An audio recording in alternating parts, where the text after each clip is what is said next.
Ela é basicamente uma empregada doméstica, disse meu marido, Robert, aos seus companheiros de pôquer, sua voz ecoando através da fina parede da cozinha. Se não fosse por isso, eu já teria me divorciado dela anos atrás. Fiquei paralisada atrás da porta, com uma bandeja de sanduíches tremendo nas mãos.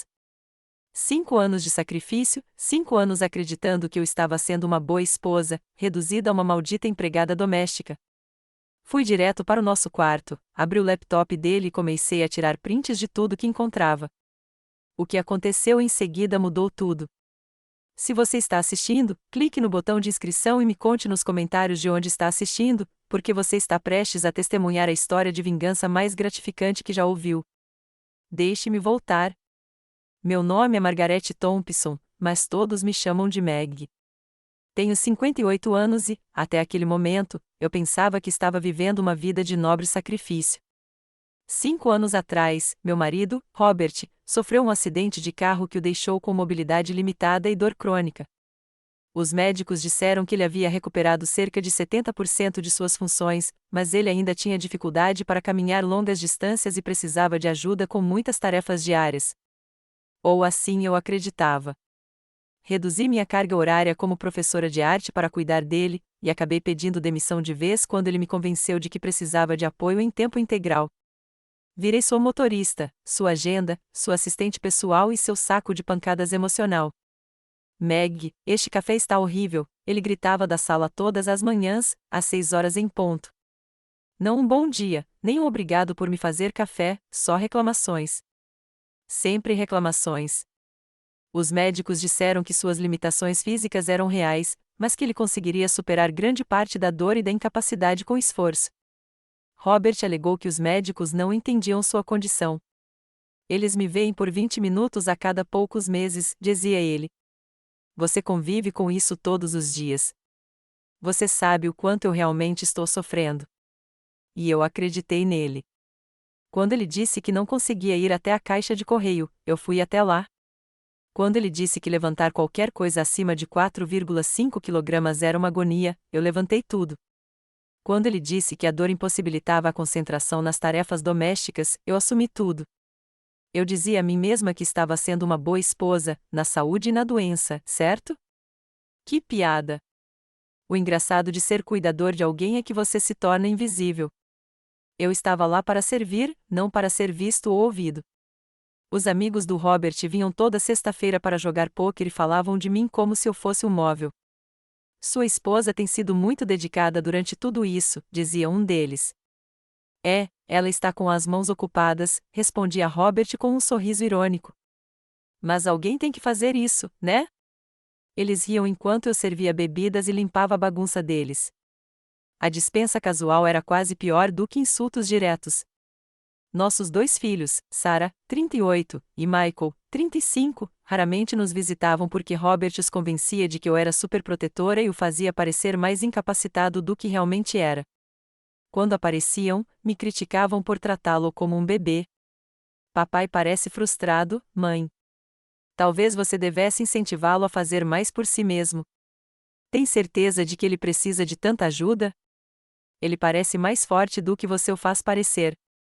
Eu tentava explicar que Robert tinha dias bons e ruins, que seus níveis de dor oscilavam, que os médicos diziam que ele precisava de ajuda, mas eu via dúvida nos olhos deles. Eles achavam que eu estava exagerando suas limitações para me sentir necessária. Que ironia cruel. Eles estavam certos, mas não da maneira que pensavam. Robert controlava todos os aspectos da nossa vida a partir da sua posição de marido deficiente. Aonde íamos, o que assistíamos, com quem conversávamos, como gastávamos nosso dinheiro. Ele revisava nossos extratos bancários e questionava a cada compra. R$ 20 no supermercado para comprar flores? O quê? Somos milionários. Você comprou aquele detergente caro de novo? Não posso mais trabalhar, Meg. Precisamos ter cuidado com o dinheiro. Enquanto isso, Robert pedia cerveja premium para suas noites de pôquer e suplementos caros que poderiam ajudar em sua condição. Comecei a comprar tudo mais barato, roupas de brechós, comida genérica, shampoo em promoção. Enquanto isso, as despesas médicas de Robert pareciam não parar de crescer. Mas a pior parte não eram as críticas, o isolamento ou mesmo o trabalho ingrato. A pior parte era que eu tinha começado a duvidar das minhas próprias percepções. Quando eu sugeria que Robert parecia mais forte do que o normal, ele me acusava de minimizar seu sofrimento. Quando eu mencionava que outras pessoas com lesões semelhantes pareciam ter mais mobilidade, ele dizia que eu estava comparando maçãs com laranjas. Cada lesão é diferente, Meg. Só porque alguém se recuperou melhor não significa que eu esteja fingindo. Ele era tão convincente que comecei a me perguntar se eu era o problema. Talvez eu fosse exigente demais. Talvez eu não entendesse a dor crônica. Talvez eu estivesse sendo egoísta por querer que ele se esforçasse mais, até ouvir aquelas palavras através da parede da cozinha: servo livre. Naquela noite, não consegui dormir. Continuei repassando cada interação, cada momento dos últimos 5 anos, vendo tudo com novos olhos. Ele sempre me viu assim? Será que eu realmente tinha jogado fora minha carreira e minha independência por alguém que me via como nada mais do que uma empregada não remunerada? Levantei-me, fui ao banheiro e me olhei no espelho.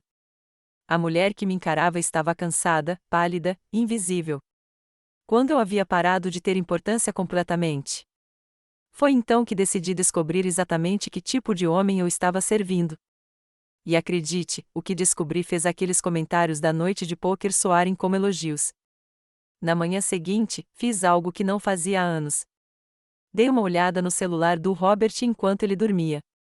E, caramba, que revelação! Mensagens de texto para os amigos dele, todos reclamando de mim. A Meg está sendo dramática de novo sobre a minha dor. A esposa. Acha que sabe mais do que os médicos. Às vezes me pergunto se ela gosta de bancar a enfermeira. Mas o que realmente me prejudicou foi o e-mail dele. Robert vinha se correspondendo com outros homens em grupos de apoio online para vítimas de acidentes, e suas histórias não condiziam com a realidade que eu estava vivendo. Para eles, ele se descreveu como praticamente recuperado, mas lidando com uma esposa autoritária que o infantilizava e se recusava a deixá-lo fazer as coisas sozinho. Minha esposa age como se eu fosse completamente indefeso, ele escreveu. Ela criou toda essa identidade em torno de ser minha cuidadora e fica chateada quando tento ser independente. Tiro prints de tudo, com as mãos tremendo de raiva e confusão. Então, encontrei o aplicativo de namoro. Robert tinha um perfil em um site para pessoas que buscavam conexões casuais. O perfil dele o descrevia como recém-divorciado e ia redescobrindo minha independência depois de um casamento controlador. As fotos eram recentes, ele parecia saudável e ativo, até mesmo uma em que ele estava claramente em pé sem ajuda por um longo período. Mas espere, melhora. Decidi examinar nossos registros financeiros com mais cuidado. Acontece que Robert vinha transferindo dinheiro para uma conta separada nos últimos 2 anos. Não quantias elevadas que pudessem gerar questionamentos, mas transferências constantes que haviam drenado nossas economias conjuntas de $20.000 para $3.000. Para onde estava indo o nosso dinheiro? De acordo com extratos de cartão de crédito que eu nunca tinha visto, jantares caros em restaurantes na época em que eu fazia compras, presentes em joalherias e assinaturas premium de sites de namoro. O babaca estava namorando enquanto eu estava em casa cuidando dos remédios e consultas médicas dele. Sentei-me na nossa cozinha às 3 da manhã, cercado por evidências impressas, e comecei a rir.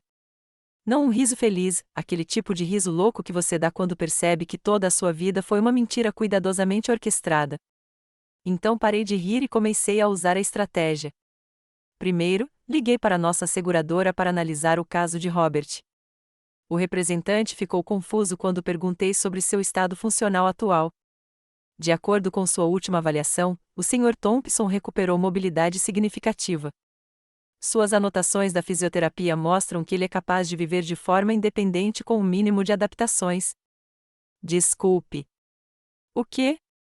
Quando foi essa avaliação? Há 6 meses. Ele demonstrou total independência em transferências, caminhando até 800 metros sem ajuda e levantando pesos moderados. Quase deixei o telefone cair. O homem que eu estava ajudando a ir ao banheiro conseguia andar uns 800 metros. Ele tem comparecido às sessões de fisioterapia? Perguntei. Ele concluiu o programa antes do prazo. O terapeuta notou que ele estava superando as expectativas e pronto para receber alta. Quando desliguei, percebi que não estava lidando com um paciente preguiçoso ou alguém em negação sobre sua recuperação. Era uma farsa calculada. Naquela manhã, Robert acordou com seu humor exigente de sempre. Meg, cadê meu café da manhã? E por que está tão frio aqui? Levei ovos e torradas para ele, como sempre. Mas, desta vez, observei-o de forma diferente. Percebi como ele se transferia suavemente da cama para a cadeira de rodas, como movia as pernas naturalmente quando pensava que eu não estava olhando. Robert, eu disse cuidadosamente, sua fisioterapeuta ligou ontem. Ela disse que você tinha se formado no programa. A reação dele foi imediata e reveladora. Não surpresa, nem confusa, defensiva. Ah, isso. Eu terminei o programa básico, mas isso não significa que estou curada. Ainda tenho limitações, Meg. Você sabe disso. Ela disse que você conseguia andar 800 metros. Em um dia bom, talvez. Mas você me vê nos meus dias ruins. Você sabe o quanto eu luto. Mas seus olhos estavam zangados, não frustrados. Há uma diferença entre alguém defendendo suas limitações genuínas e alguém pego em uma mentira. Naquela tarde, enquanto Robert tirava uma soneca, fiz algo que nunca tinha feito antes. Escondi-me do lado de fora e vigiei a nossa casa. Depois de 20 minutos, Robert apareceu na janela da cozinha, olhou em volta com atenção e caminhou normalmente até a geladeira. Não o movimento cuidadoso e doloroso que eu costumava ver um andar normal. Ele pegou uma cerveja, foi até a sala e colocou os pés em cima da mesa de centro para assistir aos jogos. Quando cheguei em casa, 1 hora depois, ele estava de volta à cadeira de rodas, parecendo cansado e dolorido. Como foi seu cochilo? Perguntei. Sem sono. A dor estava me incomodando muito hoje. Comecei a manter um diário dessas observações, documentando cada vez que sua história não condizia com suas ações. Quando os amigos de pôquer do Robert vieram naquela sexta-feira, banquei a anfitriã perfeita novamente, mas desta vez com a gravação do meu celular no bolso do avental. Sua esposa é uma santa, Bob, disse Jack, cuidando de você assim. Bom, alguém precisa. E, sinceramente, ela precisa se sentir útil. A carreira de professora dela não estava exatamente incendiando o mundo. A crueldade casual me tirou o fôlego. Que sorte que ela tem um bom motivo para se manter ocupada, acrescentou outro amigo. Evita que ela fique te enchendo o saco para voltar ao normal, né? Exatamente. Contanto que ela ache que eu preciso dela, não faz muitas perguntas sobre o que eu faço com o meu tempo. Mais risadas. Pedi licença para ir à cozinha e vomitei na pia. Mas também gravei tudo. Naquela noite, depois que todos foram embora, confrontei Robert diretamente pela primeira vez. Eu sei que você anda melhor do que finge, eu disse. Sua resposta foi rápida e brutal. Meg, você está começando a parecer paranoica. Está se sentindo bem? Talvez você devesse conversar com alguém sobre esses pensamentos que está tendo. Não estou paranoico. Eu já vi você. Me viu o quê? Tendo um bom dia? Superando a dor? Meg, foi exatamente sobre isso que o Dr. Patterson me alertou. Do que você está falando? Síndrome do cuidador. Quando as pessoas se envolvem tanto com a doença de alguém que não conseguem aceitar a recuperação. Ele disse: você pode começar a imaginar que sou melhor do que sou porque tem medo de perder seu propósito. O gaslighting foi tão suave, tão ensaiado, que por um momento duvidei de mim mesma novamente. Mas então me lembrei do perfil de namoro, dos registros financeiros, das gravações. Precisamos de terapia, eu disse. Acho que você precisa de terapia, ele respondeu. E talvez medicação. Esse pensamento paranoico não é saudável. Naquela noite, tomei uma decisão que mudaria tudo. Eu iria provar exatamente quem meu marido realmente era. Mas, primeiro, eu precisava ser mais esperta do que ele. Eu sabia que precisava de ajuda, então fiz algo que deveria ter feito anos atrás. Liguei para minha irmã Beth, em Chicago. Meg, eu estava pensando em você. Como está o Robert? Na verdade, é por isso que estou ligando. Preciso te perguntar uma coisa e preciso que você seja completamente honesta. Contei tudo a ela, a conversa ouvida, o perfil de namoro, os registros financeiros, as discrepâncias na mobilidade dele. Beth ficou em silêncio por um longo tempo. Então, querida, eu estava me perguntando quando você ia entender. Como assim? No Natal passado, quando você foi fazer compras, o Robert foi até o meu carro pegar minha mala e a carregou escada acima como se não fosse nada. Meu coração parou. Por que você não me contou? Eu tentei tocar no assunto. Lembra? Eu disse que o Robert parecia estar indo muito bem, e você ficou na defensiva. Você disse que eu não entendia o quanto ele estava com dificuldades, que ele só estava tendo um bom dia. Eu me lembrei. Eu tinha sido tão condicionada a proteger a narrativa de Robert que ignorei as observações da minha própria irmã. Tem mais, continuou Beth. O Michael mencionou que o Robert foi dirigindo até o trabalho do Michael no ano passado, quando você estava me visitando. O Michael achou estranho o Robert ter feito ele prometer que não te contaria. Tudo começou a se encaixar. Todas as vezes que os familiares pareceram confusos com as limitações do Robert. Todos os comentários sobre a boa aparência dele. Todas as vezes que o defendi das observações deles. Beth, acho que estou em um relacionamento abusivo. Querida, acho que você também. Aquela conversa mudou tudo. Ter alguém validando a minha realidade depois de anos ouvindo que eu estava imaginando coisas foi como voltar à tona depois de quase me afogar. Liguei para a doutora Sarah Shane, terapeuta especializada em abuso emocional, e marquei uma consulta para a semana seguinte. Mas Robert, como sempre, estava um passo à minha frente. Quando lhe contei que tinha marcado uma consulta com a terapia, sua resposta foi imediata e estratégica. Que ótimo, Meg! Fico feliz que você esteja recebendo ajuda para esses pensamentos paranoicos. Não é paranoia, Robert. Claro que não. Mas um profissional pode te ajudar a entender por que você está tendo esses sentimentos. Aliás, acho que eu deveria ir com você. Prefiro ir sozinha. Mas eu faço parte da situação que você quer discutir, certo? Seria útil para o terapeuta ouvir as duas perspectivas. A manipulação foi magistral.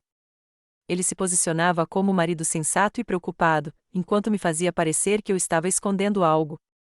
Tudo bem, eu disse. Pode vir. O consultório da doutora Shen era aconchegante e confortável, com iluminação suave e quadros nas paredes. Ela era uma mulher de 50 e poucos anos, com um olhar gentil, mas penetrante. Então, disse ela, o que os traz aqui? Robert imediatamente assumiu o controle da narrativa. Estou preocupado com minha esposa, disse ele, com a voz carregada de preocupação e carinho. Desde o meu acidente, há 5 anos, ela se tornou minha principal cuidadora, e acho que o estresse está afetando a saúde mental dela. Ele continuou descrevendo minha paranoia crescente e meus pensamentos delirantes. Ele se descreveu como um marido paciente e sofredor, cuja recuperação estava sendo prejudicada por uma esposa que precisava que ele permanecesse doente. Meg começou a me acusar de fingir minhas deficiências, disse-lhe com tristeza. Ela me segue pela casa, questiona meus médicos e se convenceu de que estou mentindo sobre minhas limitações. A doutora Shen ouviu atentamente, tomando notas. Então, virou-se para mim. Meg, como você vê a situação? Comecei a falar, mas Robert me interrompeu. Antes de responder, querida, lembre-se de que estamos aqui para buscar ajuda. Tente ser objetiva. A implicação era clara, não confie nas suas próprias percepções. Mas a doutora Shen percebeu. Robert, eu gostaria de ouvir a Meg sem precisar de intervenção agora. Contei minha história da forma mais clara possível, as discrepâncias que observei, as irregularidades financeiras, o perfil de namoro, as conversas que ouvi. A resposta de Robert foi rápida. Doutora Shen, é exatamente disso que estou falando. Ela está criando cenários elaborados na cabeça. O perfil de namoro foi algo que eu criei, mas nunca usei. Eu estava apenas curioso sobre o que havia por aí. A questão financeira é eu tentando administrar nosso dinheiro com responsabilidade. E quanto à minha mobilidade, tenho dias bons e dias ruins. Meg, disse o Dr. Shen, você tem alguma evidência do que está descrevendo? Mostrei a ela algumas das capturas de tela e gravações do meu celular. Robert pareceu genuinamente chocado. Meg, você anda me espionando, gravando minhas conversas privadas? Isso é um comportamento preocupante, disse-lhe ao Dr. Shen. Paranoia, vigilância, acusações. Acho que minha esposa precisa de ajuda urgente. Ao final da sessão, eu me sentia pior do que quando cheguei. Robert conseguiu me fazer parecer instável, ao mesmo tempo em que se posicionava como a vítima que sofre há muito tempo. Mas a doutora Shen pediu para me ver sozinha na semana seguinte. Meg, disse ela durante nossa sessão particular, quero que você saiba que tudo o que você descreveu é consistente com abuso psicológico. Mas Robert parece tão razoável. Abusadores costumam se apresentar bem em ambientes públicos. São charmosos, convincentes e habilidosos em fazer suas vítimas parecerem instáveis. Ela me ajudou a entender algo crucial. O que você está vivenciando se chama Darvo, negar, atacar, inverter vítima e ofensor. Ele está negando o abuso, atacando sua credibilidade e se posicionando como a verdadeira vítima. Pela primeira vez em anos, alguém acreditou em mim. Mas quando cheguei em casa naquele dia, Robert tinha uma surpresa à minha espera. Liguei para Sarah e Michael, disse ele. Contei a eles sobre seu comportamento paranoico e sua terapia. Eles vêm jantar neste fim de semana. Acho que está na hora de uma intervenção. Meus próprios filhos estavam vindo para encenar uma intervenção contra mim a pedido do homem que vinha abusando sistematicamente de mim. E percebi que Robert não era apenas inteligente, ele era perigoso. O jantar com Sarah e Michael foi uma obra-prima de manipulação, e eu entrei direto nele. Robert havia se preparado com cuidado. Quando chegaram, ele estava com dores evidentes, se movimentava lentamente e parecia frágil. Ele havia posicionado sua cadeira de rodas em um lugar de destaque e tinha seus medicamentos expostos no balcão da cozinha. Estou preocupado com a mãe de vocês, disse-lhe antes mesmo que eu pudesse servir o jantar. Ela anda estranha ultimamente, paranoica, agressiva. Sarah e Michael trocaram olhares preocupados. Como assim, pai? Perguntou Sarah. Ela anda me acusando de fingir que tenho deficiência.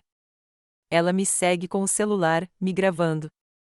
Ela está convencida de que estou tendo casos extraconjugais e roubando dinheiro. Michael olhou para mim com decepção. Mãe, isso é verdade? É mais complicado do que isso. Ela até fez terapia, continuou Robert. Mas, em vez de buscar ajuda para seus pensamentos paranoicos, ela está tentando fazer o terapeuta acreditar em seus delírios. Mãe, disse Sarah gentilmente, papai passou por tanta coisa, e você tem estado sob muito estresse.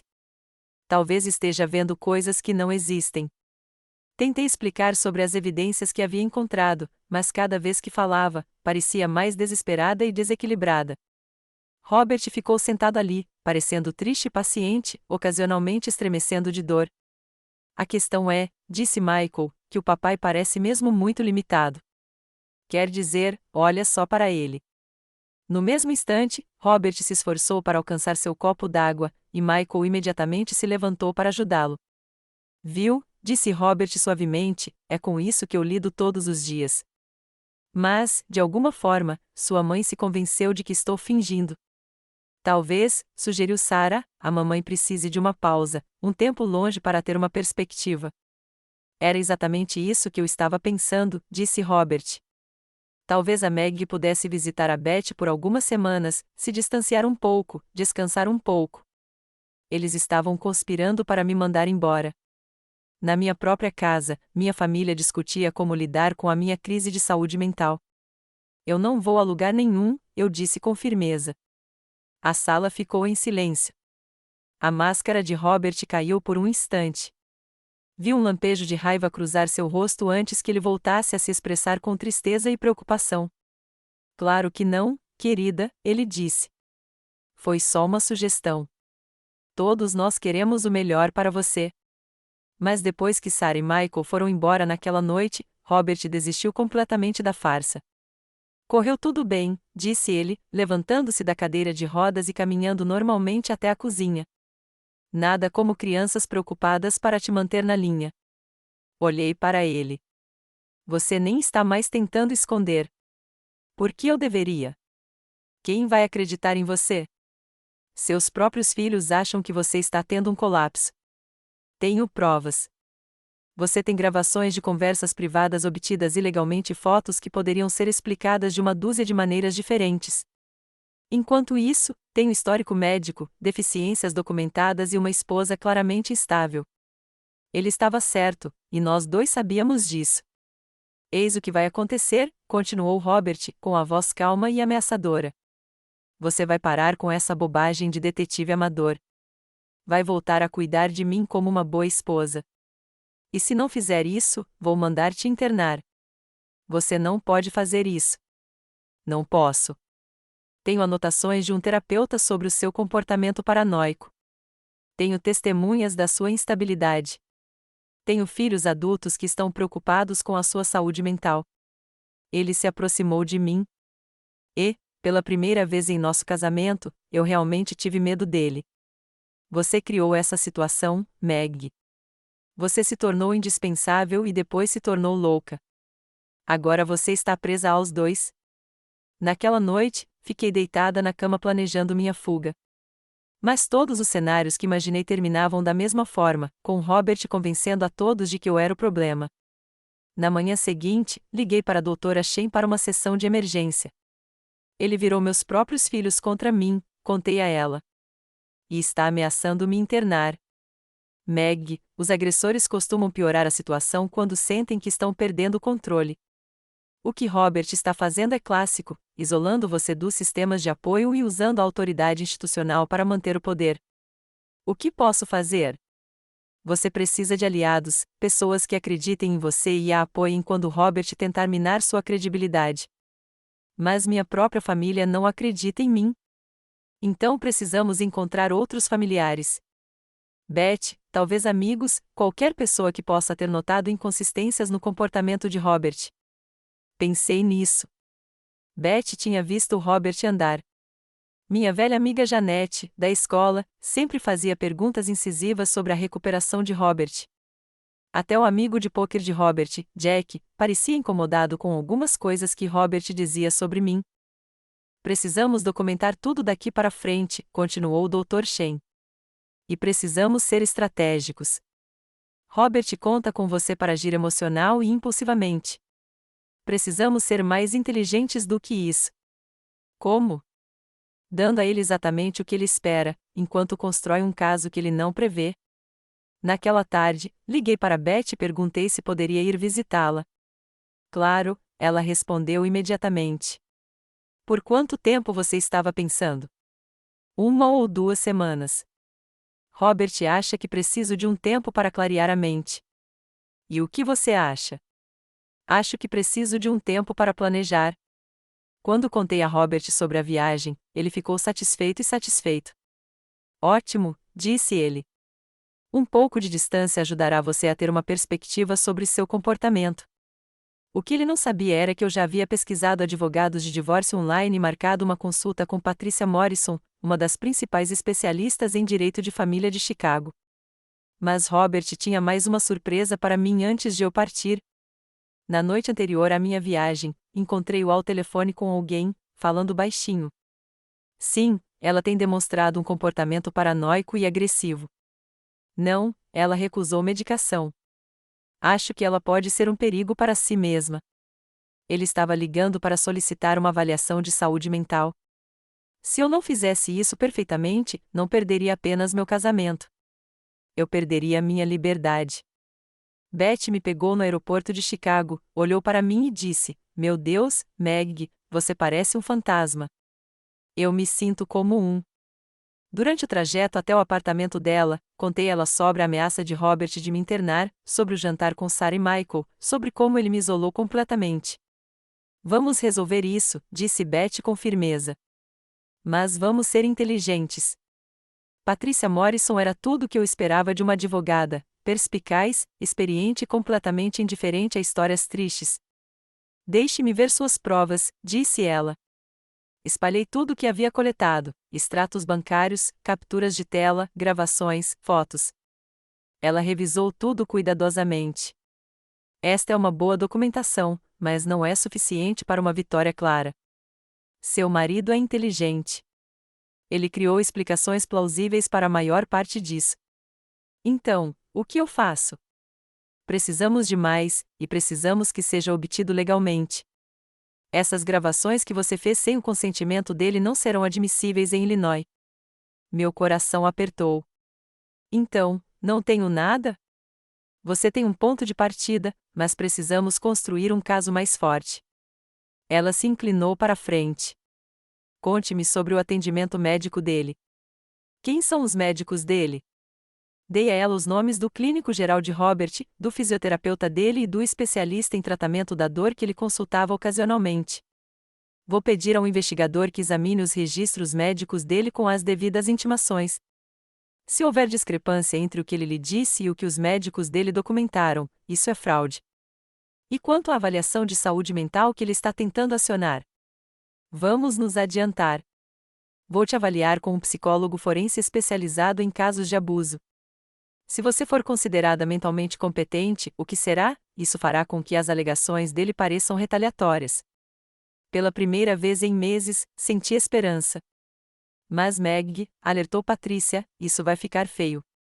Quando os abusadores percebem que estão perdendo o controle, eles pioram.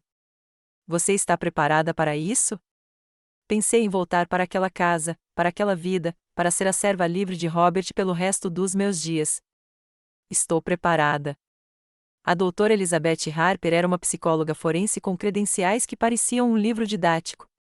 Ela passou 4 horas me avaliando, me submetendo a testes psicológicos e entrevistas detalhadas. Senhora Thompson, disse ela ao final, a senhora não demonstra sinais de doença mental ou instabilidade. Suas respostas são consistentes com as de alguém que sofreu abuso psicológico de longa duração. Então, eu não sou louco. Você está preso ao trauma e sob efeito de gaslighting, mas não é louco de jeito nenhum. Na verdade, sua capacidade de manter a clareza e coletar evidências sob pressão psicológica constante sugere uma força mental notável. O investigador de Patrícia agiu rápido. Em 3 dias, obteve os registros médicos completos de Robert pelos canais legais adequados.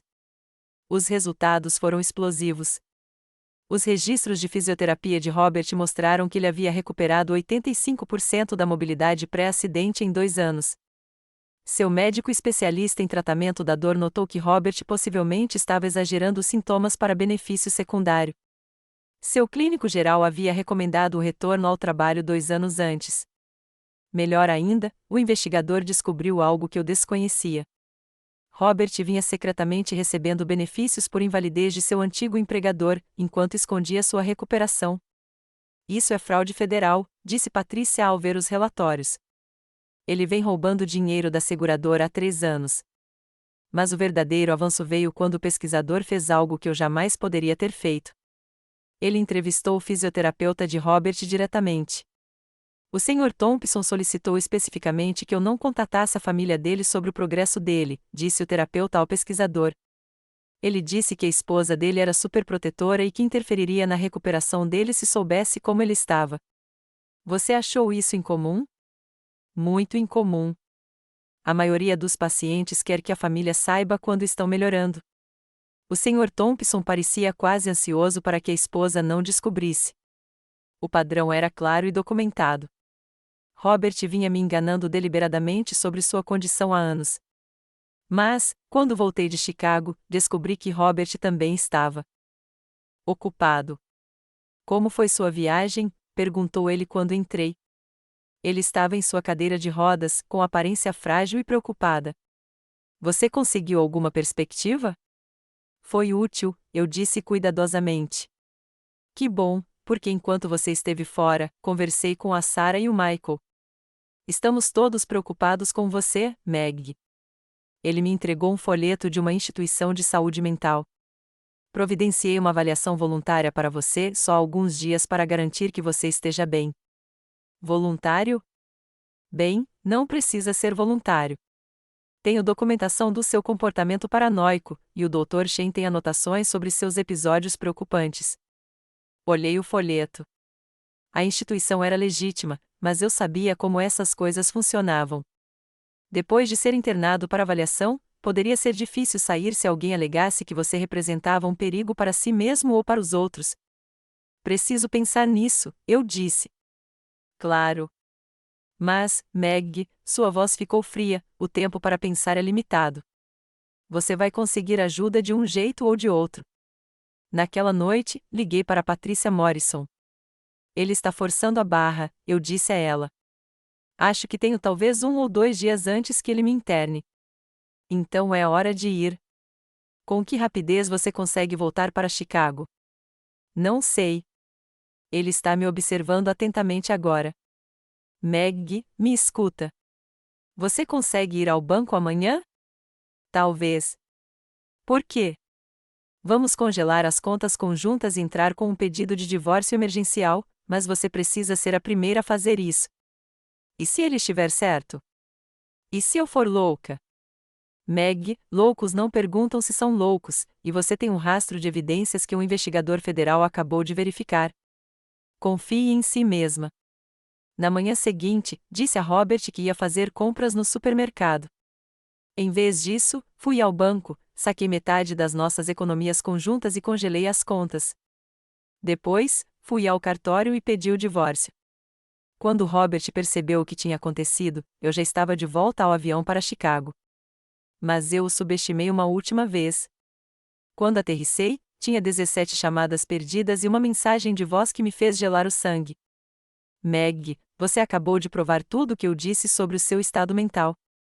Você roubou dinheiro, apresentou documentos falsos e fugiu do estado. Sarah e Michael estão arrasados. Eles acham que você teve um colapso total.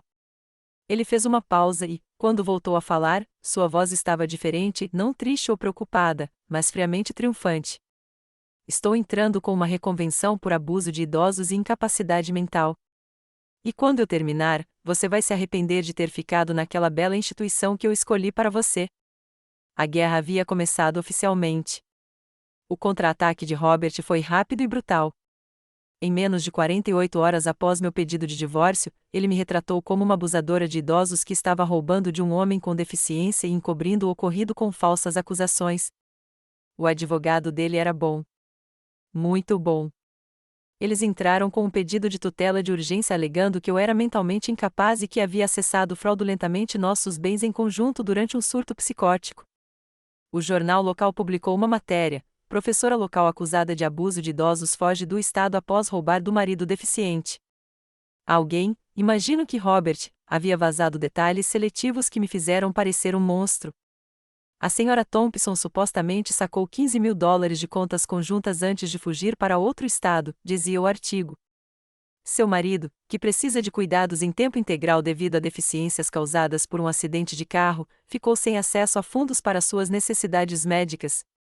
Nenhuma menção aos perfis de namoro. Nenhuma menção às contas ocultas que Robert vinha alimentando há anos.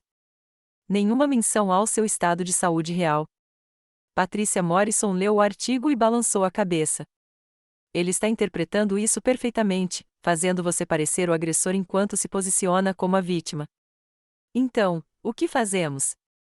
Revidamos com fatos. Mas, Meg, isso vai piorar antes de melhorar. Você está preparada para uma briga de verdade? Pensei na alternativa: voltar atrás, me desculpar, retomar meu papel de serva de Robert enquanto todos acreditavam que eu tinha tido um colapso mental. Estou preparada. A primeira audiência foi um desastre. Robert apareceu em sua cadeira de rodas, com aparência frágil e desolada. Ele tinha testemunhas de caráter, vizinhos, amigos e até mesmo o nosso carteiro, testemunhando sobre o marido dedicado que ele era e como meu comportamento havia se tornado errático. Meritíssimo, argumentou seu advogado, a senhora Thompson demonstrou claros sinais de instabilidade mental. Ela fez acusações absurdas contra o marido deficiente, roubou dinheiro de suas contas conjuntas e fugiu do estado quando confrontada com a necessidade de tratamento de saúde mental. Fiquei ali sentado, ouvindo pessoa após pessoa me descrever como paranoico, instável e potencialmente perigoso. Robert claramente havia passado semanas se preparando para aquele momento. Quando Patrícia Morrison apresentou nossas provas, os registros médicos, a documentação financeira, as provas das atividades ocultas de Robert, seu advogado já tinha as respostas prontas. Meritíssimo, a senhora Thompson obteve esses chamados registros médicos ilegalmente. As irregularidades financeiras que ela alega são responsabilidades normais da administração de contas do Sr. Thompson, que estava tentando proteger seus bens dos gastos cada vez mais irresponsáveis da esposa. E os perfis de namoro? O Sr. Thompson buscava apoio emocional online durante um período difícil, quando sua esposa estava se tornando cada vez mais hostil e paranoica. Ele nunca conheceu ninguém pessoalmente e estava simplesmente tentando encontrar pessoas que entendessem como era viver com um cuidador que havia se tornado abusivo. Foi brilhante. Robert tinha uma explicação para tudo, e tudo isso apoiava sua narrativa de que eu era o problema. O juiz estava claramente cético em relação às minhas alegações. Senhora Thompson, este tribunal está preocupado com a sua decisão de acessar fundos conjuntos e deixar o Estado imediatamente após seu marido expressar preocupações sobre sua saúde mental. Mérito, eu estava com medo. Medo de quê? De que seu marido deficiente pudesse dominá-la. O sarcasmo foi devastador.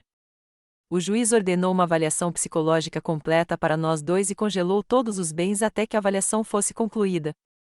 Ao sair daquele tribunal, senti como se tivesse sido atropelada por um caminhão. Ele está transformando isso em um concurso de credibilidade, explicou Patrícia. E agora, ele está ganhando. Naquela noite, sozinha no quarto de hóspedes de Beth, quase pedi a Robert que se rendesse.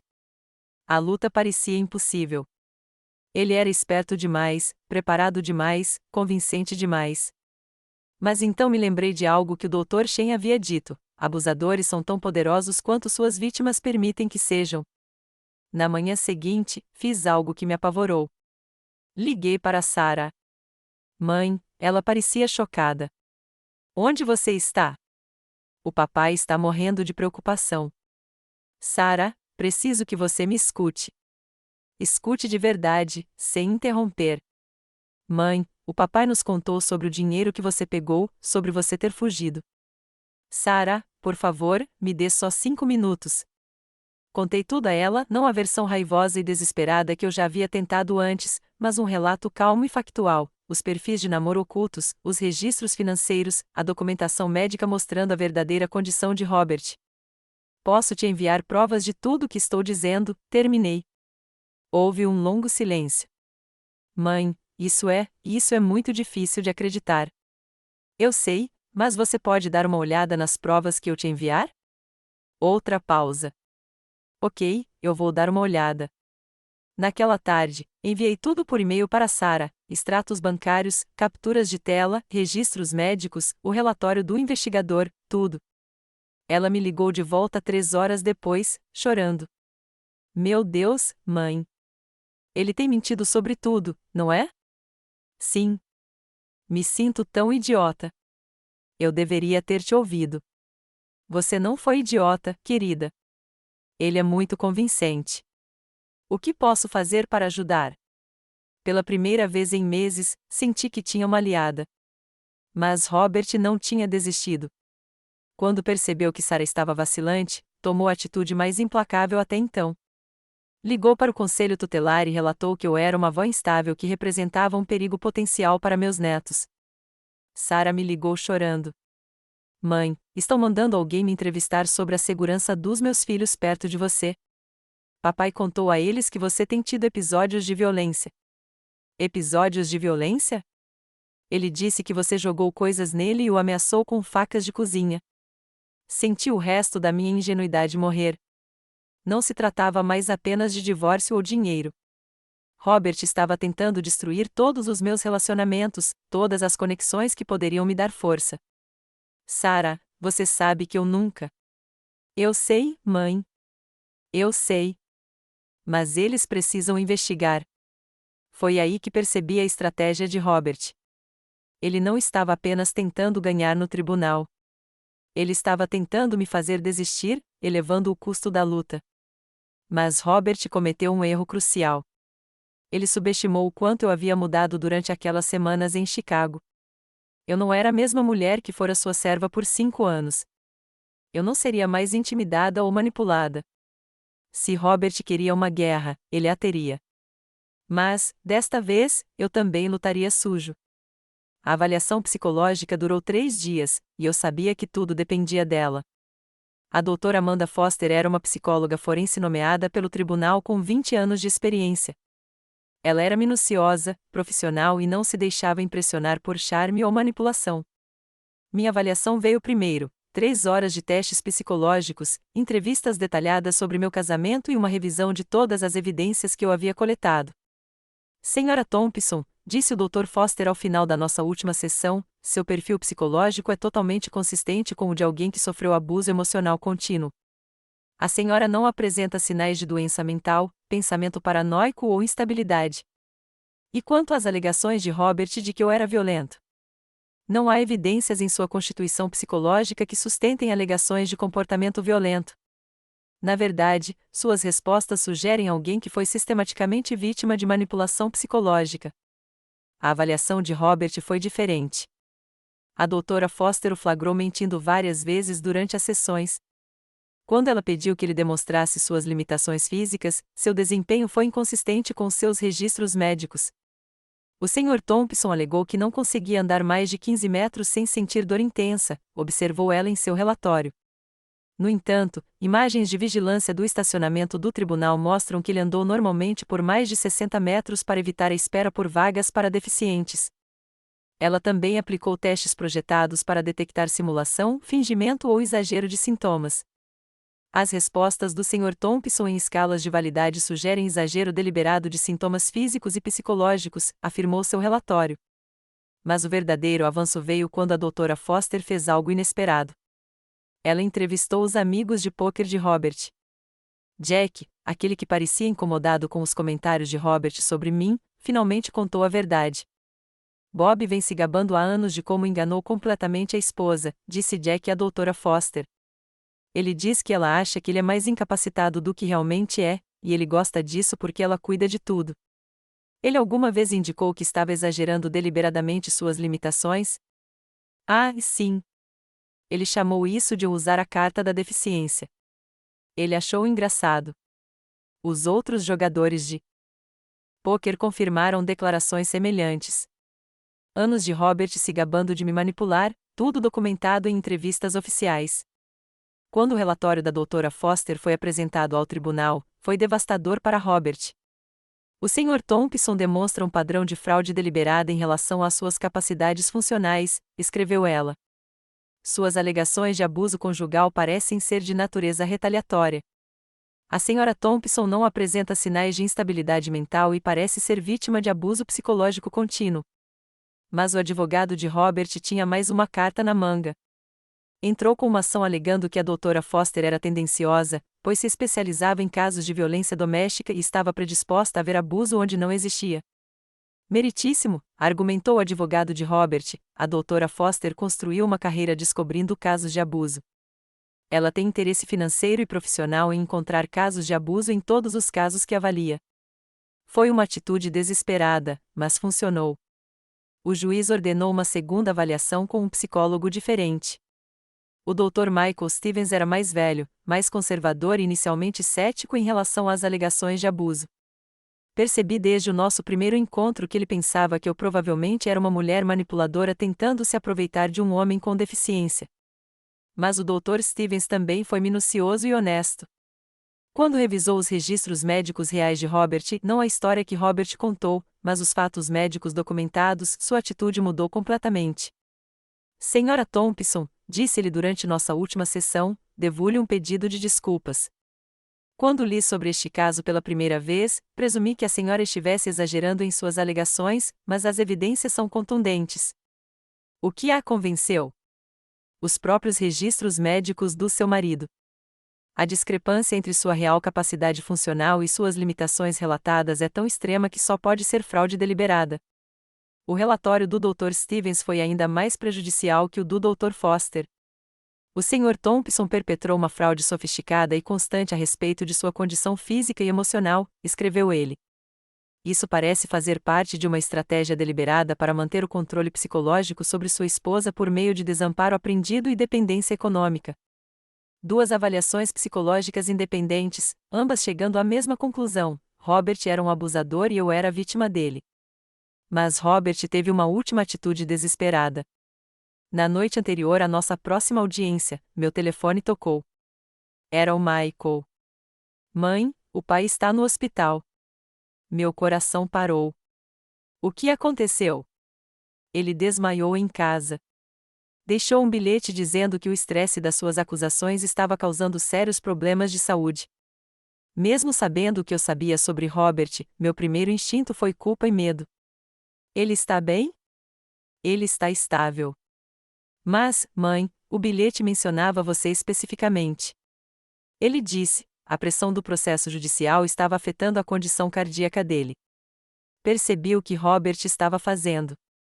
Era sua manipulação final, usando uma falsa emergência médica para me fazer parecer a vilã que levará o pobre marido deficiente dela a uma crise de saúde.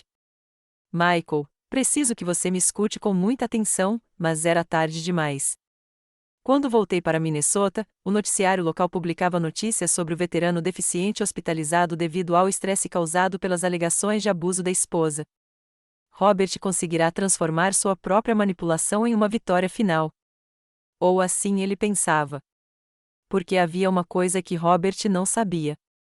O hospital tinha câmeras de segurança no estacionamento, e elas mostravam Robert caminhando normalmente até o carro após sua emergência médica, aparentemente esquecendo de manter sua postura de inválido quando pensava que ninguém estava olhando. A filmagem também o mostrou jogando fora o que parecia ser um frasco de comprimidos na lixeira do hospital.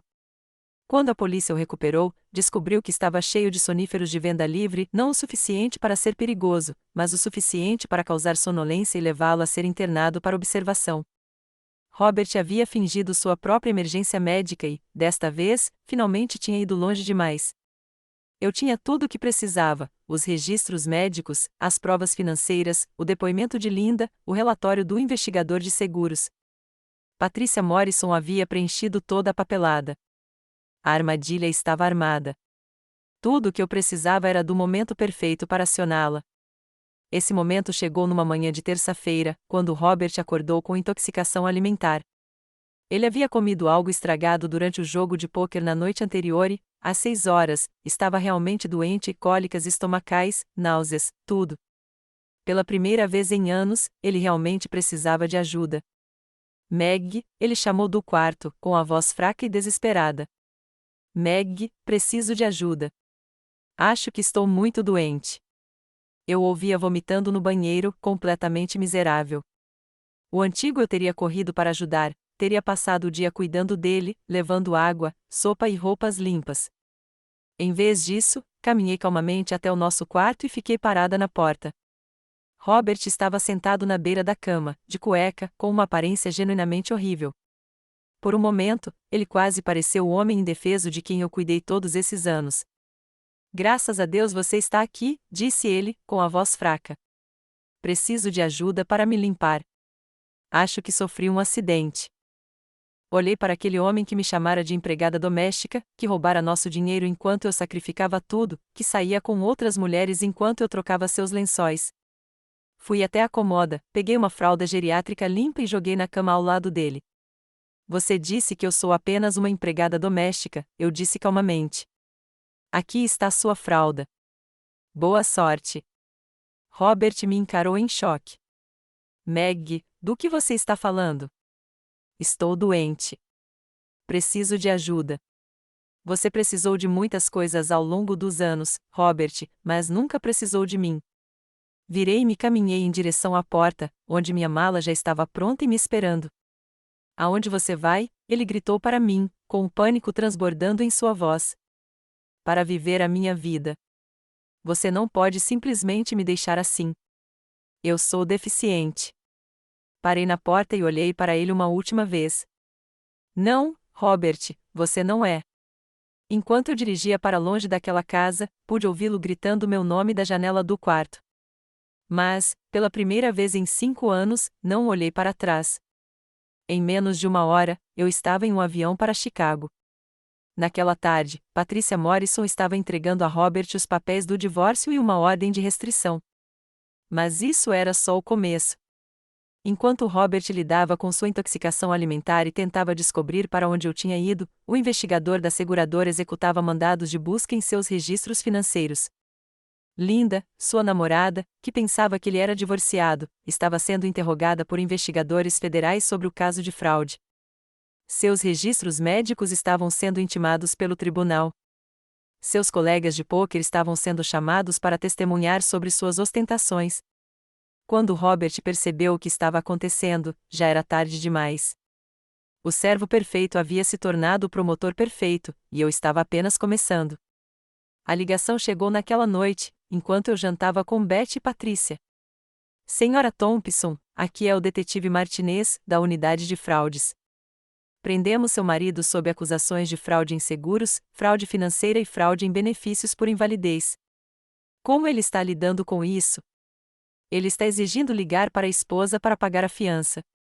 Devo dizer a ele que você não está disponível, sorri. Diga a ele que o empregado livre dele pediu demissão. 3 dias depois, quando Robert finalmente pagou a fiança com o dinheiro de suas contas ocultas, ele voltou para casa e encontrou as fechaduras trocadas e um aviso de que a casa estava sendo apreendida como parte da investigação de fraude. Tudo que ele havia construído com mentiras estava desmoronando, e fui eu quem acendeu o fósforo. Mas isso ainda era apenas o começo de sua queda. A verdadeira devastação ainda estava por vir. 6 meses após a sentença de Robert, eu estava em uma pequena galeria de arte em Minneapolis, realizando minha primeira exposição individual em 15 anos. Não era uma galeria famosa nem uma mostra de prestígio, mas era minha. As pinturas eram todas do ano anterior, peças cruas e emocionais que eu havia criado enquanto processava tudo o que havia acontecido. Telas escuras que gradualmente deram lugar a imagens mais claras e esperançosas. Chamei a série de A Mulher Invisível. Meg, estas obras são poderosas, disse Helena Vasquez, a galerista que concordou em expor meu trabalho. Contam uma história completa. São a minha história. Eu sei. É isso que as torna tão atraentes. Helena era uma sobrevivente, uma mulher que havia deixado um casamento abusivo e construído uma nova vida no mundo da arte. Ela entendia o que significava recomeçar. Como é? Perguntou. Ser artista de novo? Considerei a pergunta seriamente. A mulher que um dia dera aulas de arte no ensino médio se sentia diferente daquela que pendurava quadros em uma galeria profissional. Como lembrar como respirar, disse eu finalmente. A recepção de abertura foi pequena, mas significativa. Beth veio de Chicago. Sarah e Michael vieram com suas famílias. Até a doutora Shen compareceu, junto com algumas das mulheres do grupo de apoio que eu havia começado a frequentar. Mas a convidada mais inesperada foi Linda, ex-namorada de Robert. Espero que não tenha problema eu ter vindo, disse ela, nervosa. Eu queria me desculpar. Você não precisa se desculpar por nada. Mas eu preciso. Eu participei do que ele fez com você, mesmo sem saber. Linda ficou arrasada ao descobrir a verdade sobre Robert, não apenas por ter sido enganada, mas por ter percebido que tinha sido cúmplice involuntária do meu abuso. Ele me mostrou fotos suas, continuou ela. Mas ele sempre disse que você era a ex-mulher amargurada dele, que não conseguia aceitar que ele tivesse seguido em frente. Eu nunca imaginei. Você nunca imaginou que ele ainda fosse casado comigo e mentisse sobre ser deficiente.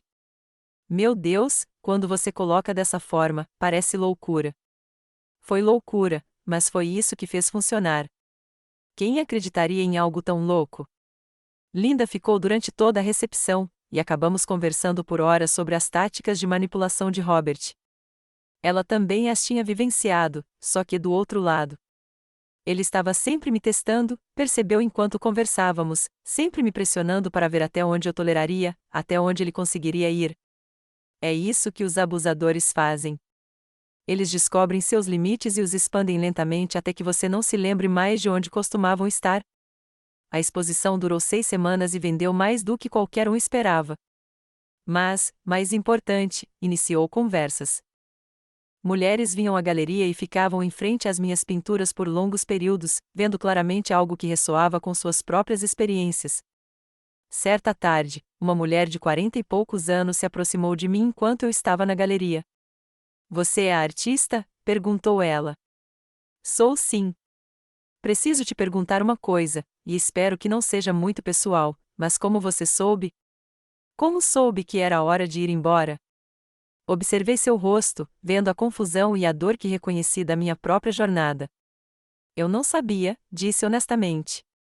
Só cheguei a um ponto em que ficar parecia mais perigoso do que ir embora. Meu marido não é fisicamente abusivo, disse ela baixinho. Mas ele me faz sentir louca o tempo todo, como se eu não pudesse confiar nas minhas próprias percepções. Isso se chama gaslighting e é uma forma de abuso. Ela começou a chorar, e eu me sentei com ela na galeria enquanto ela me contava sobre sua própria situação, as críticas constantes, o isolamento de amigos e familiares, a maneira como o marido a fazia duvidar da própria memória dos acontecimentos. Mas ele não é como seu marido, disse ela. Ele não está fingindo ser deficiente nem nada extremo do tipo. O abuso não precisa ser extremo para ser real, eu disse a ela. Se alguém está deliberadamente fazendo você questionar sua sanidade, isso é abuso. Essa conversa levou a mais conversas. As mulheres começaram a entrar em contato através da galeria, compartilhando suas próprias histórias e pedindo conselhos. Comecei a falar em grupos de apoio e abrigos para mulheres, não como especialista, mas como alguém que já havia trilhado o caminho e podia oferecer esperança. A parte mais difícil, eu dizia ao público, não é reconhecer o abuso. É acreditar que você merece algo melhor. 3 meses após a abertura da exposição, recebi um telefonema que mudaria tudo. Senhora Thompson, aqui é Janete Walsh, do Centro de Recursos para a Violência Doméstica. Estamos acompanhando sua história e temos uma proposta para você. O Centro de Recursos queria me contratar para desenvolver um programa de arteterapia para sobreviventes de abuso. Isso significaria renda regular, plano de saúde e a chance de usar minha experiência para ajudar outras mulheres. Sabemos que você não tem credenciais formais em arteterapia, explicou Janete. Mas você tem algo mais valioso, experiência vivida e a capacidade de traduzi-la em arte. Aceitei o emprego. Trabalhar com outras sobreviventes foi ao mesmo tempo comovente e restaurador. Essas mulheres vinham às minhas oficinas carregando anos de dor e insegurança, convencidas de que eram inúteis e destruídas. Eu não sei desenhar, era sempre a primeira coisa que diziam. Não se trata de desenhar, eu respondia. Trata-se de colocar seus sentimentos em algum lugar fora de si para que você possa olhá-los. Semana após semana, observei mulheres que foram consideradas estúpidas e sem talento criarem arte bela e significativa. Elas pintaram sua raiva, seu medo, sua esperança. Esculpiram seus sonhos e esboçaram seus futuros. Mas, o mais importante, elas se lembraram de que eram seres humanos criativos e capazes. Certa noite, enquanto eu limpava a bagunça depois de uma oficina, meu telefone tocou. O identificador de chamadas mostrou um número que eu não reconheci. Alô, senhora Thompson. Aqui é o detetive Martinez, do Departamento de Polícia de Minneapolis. Estou ligando para falar sobre Robert Thompson. Meu sangue gelou. O que tem ele? Ele foi preso novamente. Encontramos evidências de que ele vinha aplicando golpes semelhantes com outras mulheres enquanto deveria estar preso. Como assim? Parece que ele foi solto mais cedo por bom comportamento e imediatamente começou a atacar mulheres vulneráveis por meio de grupos de apoio online.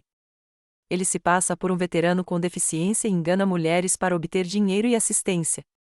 Eu me senti mal quanto às mulheres. Pelo menos 4 que conhecemos. Possivelmente mais. Elas estão bem fisicamente? Sim. Emocionalmente? Bem, você sabe como é. Eu sabia. E sabia de outra coisa. Aquelas mulheres precisariam de ajuda para se recuperar do que Robert havia feito com elas. Detetive Martinez, quando estiver pronto para prestar queixa, eu gostaria de testemunhar e ajudar a conectar essas mulheres a recursos de apoio. Eu esperava que você dissesse isso. 2 semanas depois, eu estava sentada em frente a outras 3 mulheres em uma sala de conferências na delegacia, ouvindo histórias dolorosamente familiares. Essas eram as outras vítimas que Robert vinha manipulando simultaneamente. Os investigadores as haviam localizado como parte da construção do caso contra ele, e todas concordaram em testemunhar. Robert havia refinado sua técnica com cada mulher. Ele era mais suave, mais convincente, mais cuidadoso em esconder seus rastros. Mas o dano era o mesmo: mulheres que haviam dado tudo para cuidar de alguém que as via como nada mais do que recursos a serem explorados. Como vamos superar isso? Perguntou um deles. Como podemos confiar em alguém novamente? Você começa confiando em si mesmo, eu disse. Essa é a parte mais difícil, mas é a mais importante. Naquele dia, tomei uma decisão que definiria o próximo capítulo da minha vida. Eu garantiria que Robert nunca tivesse a chance de machucar outra mulher. Mas, primeiro, eu ajudaria essas mulheres a se lembrarem de quem eram antes que ele tentasse destruí-las. O segundo julgamento de Robert foi diferente do primeiro. Desta vez, ele não era a vítima compassiva e deficiente. Era um reincidente com um padrão claro de comportamento predatório. As 4 mulheres que ele vitimou testemunharam sobre seus métodos, como ele as encontrou em grupos de apoio ao luto e sites de namoro para idosos, como ele se apresentou como um veterano deficiente precisando de companhia, como ele gradualmente se mudou para a casa delas e assumiu o controle de suas finanças e conexões sociais. Ele me disse que eu fui a primeira pessoa que realmente entendeu o que ele tinha passado, testemunhou Maria Santos, uma viúva de 62 anos. Ele disse que a ex-mulher tinha sido cruel com ele durante a recuperação. Ele pediu ajuda financeira a você? Perguntou o promotor. Não diretamente no início, mas ele precisava de ajuda com as contas médicas, depois com o aluguel e, por fim, com o financiamento do carro. Antes que eu percebesse, eu o estava apoiando completamente. Quanto tempo durou esse relacionamento? 8 meses. Até que um dia cheguei mais cedo do trabalho e o encontrei colocando minhas joias no carro. O padrão de Robert era consistente em todas as 4 vítimas. Ele tinha como alvo mulheres emocionalmente vulneráveis, viúvas recentes, divorciadas, mulheres isoladas ou solitárias. Ele se apresentava como alguém que precisava de cuidados e, aos poucos, assumiu o controle da vida delas. Mas desta vez, Robert cometeu um erro crucial. Uma de suas vítimas, a doutora Patricia Williams, era uma psiquiatra aposentada que reconheceu as táticas de manipulação e começou a documentar tudo desde o início. Suspeitei que algo estava errado no início do nosso relacionamento, testemunhou a doutora Williams. Os relatos de Robert sobre suas deficiências eram inconsistentes, e seu comportamento não condizia com seu suposto trauma psicológico. O que você fez? Comecei a fazer anotações detalhadas e a gravar nossas conversas. Quando confrontei sobre as inconsistências, ele se tornou agressivo e ameaçador. O Dr. Williams havia gravado Robert admitindo suas mentiras e se gabando de seu sucesso com mulheres ingênuas. Eu já descobri, a voz de Robert ecoou no tribunal. Encontre mulheres que acham que podem salvar alguém, deixe-as pensar que estão ajudando um herói ferido, e elas darão tudo de si. As gravações foram devastadoras. Robert riu da compaixão de suas vítimas, chamou-as de estúpidas e desesperadas e descreveu suas técnicas de manipulação em detalhes clínicos. Mas a principal testemunha da acusação fui eu. Testemunhei sobre a campanha de abusos de 5 anos de Robert, as táticas psicológicas que ele usou e a maneira sistemática como ele destruiu meu senso de realidade. Senhora Thompson, perguntou o promotor, na sua opinião, o Sr. Thompson é capaz de uma reforma genuína? Não, respondi sem hesitar. Robert vê as outras pessoas como objetos a serem usados. Ele não entende empatia, só exploração. Como você pode ter tanta certeza? Porque mesmo agora, mesmo depois de ser pego e condenado, ele continua com o mesmo comportamento. Ele não é alguém que cometeu um erro. É alguém cuja identidade é construída inteiramente na manipulação dos outros. O advogado de defesa de Robert tentou retratá-lo como alguém que era genuinamente deficiente e só começou a mentir depois de sofrer rejeição e discriminação. As mentiras iniciais do meu cliente surgiram de traumas e frustrações reais, argumentou o advogado. O que começou como autopreservação tornou-se um padrão de comportamento que ele não conseguiu quebrar. Mas as evidências eram contundentes. Especialistas médicos testemunharam que Robert nunca fora tão incapacitado quanto alegava. Especialistas financeiros documentaram anos de fraude. Especialistas em psicologia explicaram seu padrão de comportamento predatório.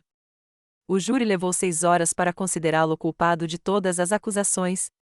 Desta vez, Robert foi condenado a 12 anos de prisão sem possibilidade de liberdade condicional antecipada. Mas, para mim, a verdadeira vitória não foi a sentença. Foi o que aconteceu em seguida. As 4 mulheres que Robert havia vitimizado perguntaram se poderiam participar do programa de arteterapia que eu estava ministrando. Elas queriam superar seus traumas junto com outras sobreviventes. Sinto-me tão estúpida, disse Maria durante a primeira sessão. Como deixei isso acontecer? Você não deixou nada acontecer, eu disse a ela. Alguém habilidoso em manipulação te escolheu como alvo. Não é sua culpa. Mas eu deveria ter visto os sinais. Os sinais só são óbvios em retrospecto. Quando você está no meio disso, quando alguém está sistematicamente destruindo sua capacidade de confiar em si mesmo, você não consegue enxergar com clareza. A doutora Williams, apesar de sua formação profissional, lutava contra a mesma autoculpa. Sou psiquiatra, disse ela. Eu deveria ter reconhecido o que ele estava fazendo. Conhecimento profissional não torna você imune à manipulação emocional, respondi. Pessoas como Robert são atraídas por mulheres inteligentes e bem-sucedidas porque elas representam um desafio maior. Ao longo dos meses que se seguiram, observei essas mulheres se transformarem. Elas pintaram sua raiva, esculpiram sua força e, aos poucos, reconstruíram seu senso de autoestima. Mas o momento mais significativo veio 6 meses após a sentença de Robert. Eu estava dando uma oficina quando uma jovem que eu não reconheci entrou na galeria. Com licença. Você é Meg Thompson? Sou sim. Meu nome é Jéssica. Vi sua matéria no noticiário e queria te agradecer. Agradecer pelo quê? Por me ajudar a perceber que eu não era louca. Meu namorado ele tem feito algumas das mesmas coisas que você descreveu. Me fazendo questionar minha memória. Me isolando dos amigos. Controlando o nosso dinheiro. Quantos anos você tem, Jéssica? 26, ela era jovem o suficiente para ser minha filha e estava presa no mesmo tipo de relacionamento que eu vivi por 5 anos. O que te fez perceber o que estava acontecendo? Vi uma entrevista que você fez sobre abuso psicológico. Você descreveu como seu marido a fez duvidar de suas próprias percepções, e percebi que é exatamente isso que Mark faz comigo. O que você vai fazer? Eu o deixei semana passada. Vou ficar com a minha irmã enquanto resolvo as coisas. Aquela conversa me lembrou porque decidi falar publicamente sobre minha experiência. Não se tratava apenas de obter justiça para mim. Tratava-se de ajudar outras mulheres a reconhecer o abuso antes que ele destruísse suas vidas. Depois que Jéssica foi embora, liguei para a linha direta local de violência doméstica. Gostaria de me voluntariar, disse a eles. Quero ajudar a treinar seus conselheiros para reconhecer abuso psicológico. Que tipo de experiência você tem? Eu vivi isso e aprendi a reagir. 6 meses depois, eu estava liderando sessões de treinamento para conselheiros de violência doméstica, ensinando-os a reconhecer os sinais sutis de abuso psicológico que muitas vezes passam despercebidos. O abuso físico é óbvio, eu dizia a eles. Mas o abuso psicológico é projetado para ser invisível. Muitas vezes, a própria vítima nem o reconhece. Elaborei uma lista de sinais de alerta: isolamento de amigos e familiares, controle das finanças, críticas constantes disfarçadas de preocupação, gaslighting e a destruição sistemática da autoconfiança da vítima.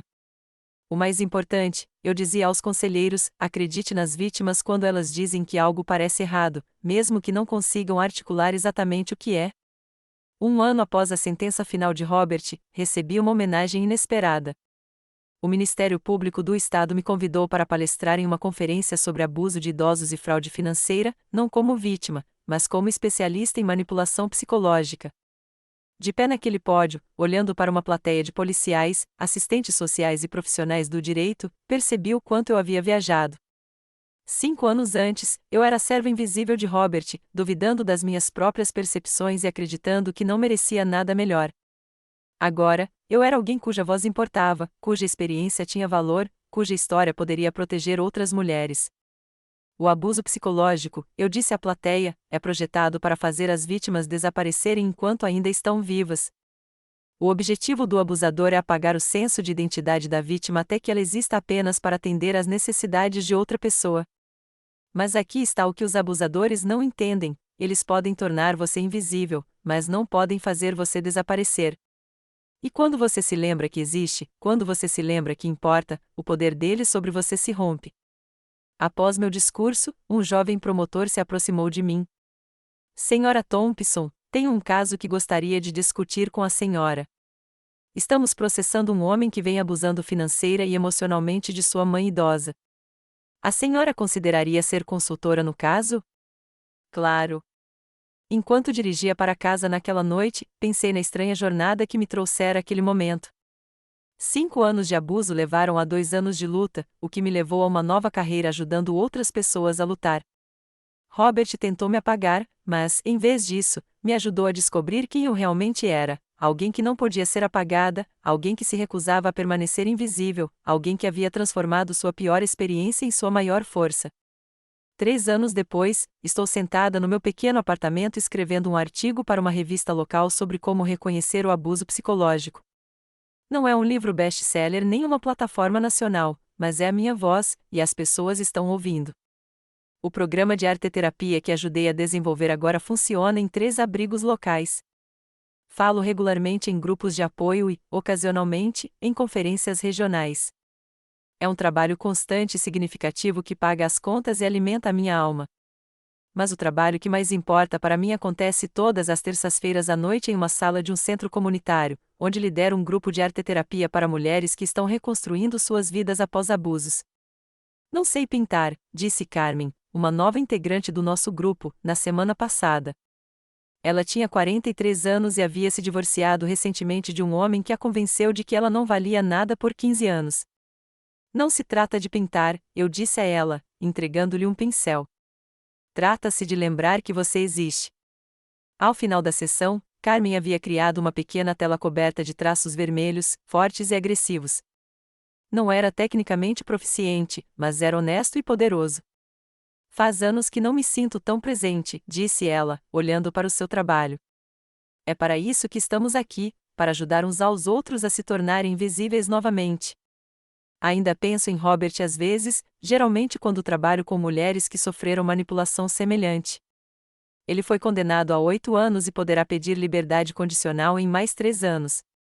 Às vezes me pergunto se ele aprendeu alguma coisa durante a prisão, se desenvolveu alguma compreensão genuína dos danos que causou. Mas, na maioria das vezes, não penso nele. Ele não faz mais parte da minha história. É apenas um capítulo do qual sobrevivi. Meu relacionamento com Sarah e Michael vem se reconstruindo aos poucos. Eles carregam consigo a culpa pelos anos em que não me apoiaram, e eu carrego um pouco de mágoa pela rapidez com que acreditaram nas mentiras de Robert. Desculpa por não ter percebido antes, mãe, Sarah me disse recentemente durante um dos nossos encontros mensais para um café.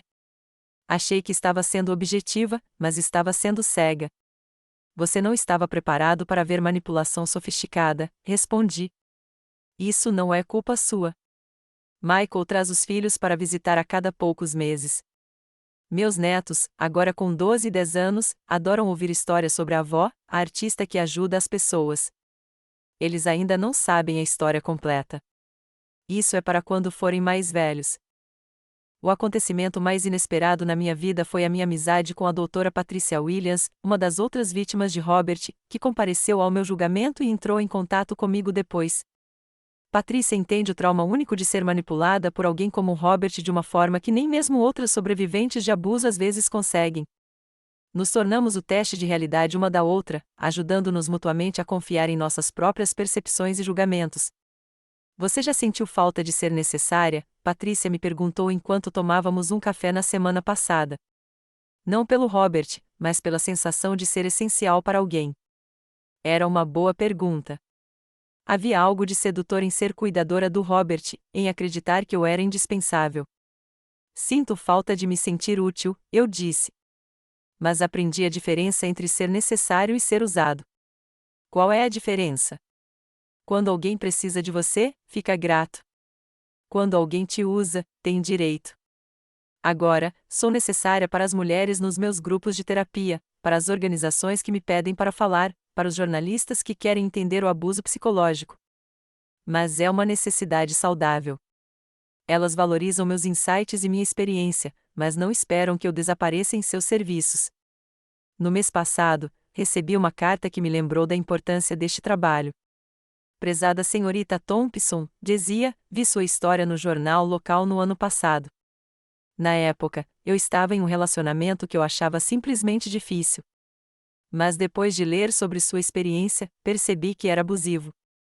Levei mais 6 meses para sair, mas queria que você soubesse que agora estou livre e recomeçando. Obrigada por me mostrar que nunca é tarde demais para salvar a própria vida. Jéssica. Guardo aquela carta na minha mesa como um lembrete do motivo pelo qual escolhi tornar minha dor pública, do motivo pelo qual decidi transformar minha pior experiência em algo que pudesse ajudar outras pessoas. Esta noite, vou fazer algo só para mim. Vou pintar, não para uma exposição, uma sessão de terapia ou para defender a sobrevivência. Só porque adoro criar coisas bonitas. E agora me lembro de que sempre fui uma artista. A tela guarda no meu cavalete, em branco e cheia de possibilidades, como a minha vida. Enquanto limpo meus pincéis e me preparo para começar, me vejo na janela do estúdio. A mulher que me olha tem cabelos prateados que refletem a luz, dedos manchados de tinta e olhos claros e brilhantes, cheios de propósito. Ela parece alguém que sabe exatamente quem é. Parece alguém que nunca mais aceitaria ser invisível. Parece alguém que se lembra de que sempre foi destinada a criar coisas bonitas e ajudar outras pessoas a se lembrarem do mesmo sobre si mesmas. Parece alguém que salvou a própria vida e depois usou essa experiência para ajudar outras a salvarem as suas. Ela se parece comigo, e eu sou suficiente. Obrigado por ouvir. Não se esqueça de se inscrever e compartilhe sua história nos comentários. Sua voz importa.